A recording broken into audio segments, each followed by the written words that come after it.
Hi guys, this is Prasad and I welcome you all once again to my YouTube channel. So today we are going to take a look at the new Moto E5 Plus from Motorola. So let's quickly unbox it and see what it comes with. I ordered this in black color because there are not many reviews for the black one. It's nice to see that Motorola ships it with a transparent TPU case. In the box we find some literature, a 10-watt rapid charger, an old school micro USB to USB cable, a basic headset, and a SIM ejection tool.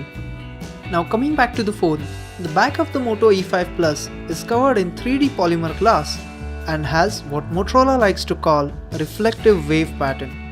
This is some sort of coating that gives it a mirror-like finish and produces some patterns as the light hits the back. Trust me, this phone looks beautiful in black color. The front of the phone is covered in an unspecified version of the Corning Gorilla Glass. There's a subtle Motorola branding at the bottom. The front camera is a 5-megapixel unit accompanied by an LED flash. The single speaker cum earpiece sits right between them. The phone supports 2 nano SIM cards with both of them supporting LTE and accepts a microSD card up to 128 GB. The display is following the 2018 standard of 18:9 aspect ratio.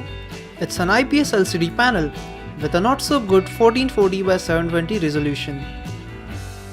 Under the hood we have a Snapdragon 430 chipset, Adreno 505 GPU, 3GB of RAM and 32GB of internal storage. The fingerprint sensor is now moved to the back and it houses the classic Moto branding. Don't get fooled by the illusion of dual camera setup. It's actually a single 12-megapixel camera with an aperture of f2.0 and the other one is the laser autofocus module. The video resolution is limited to 1080p at 30 fps. The camera software also supports a professional mode. I'll be putting it to test soon, so stay tuned for that.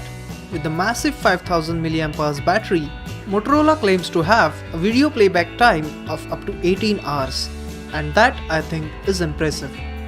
The Moto E5 Plus comes with stock Android 8.0 and some Moto Assist features like we have seen on other Motorola devices.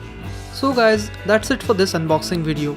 I'll post my in-depth review after using the Moto E5 Plus for a while, so make sure you're subscribed and hit the bell icon to be notified when the video goes live. As always, thanks for watching and I'll see you in the next video.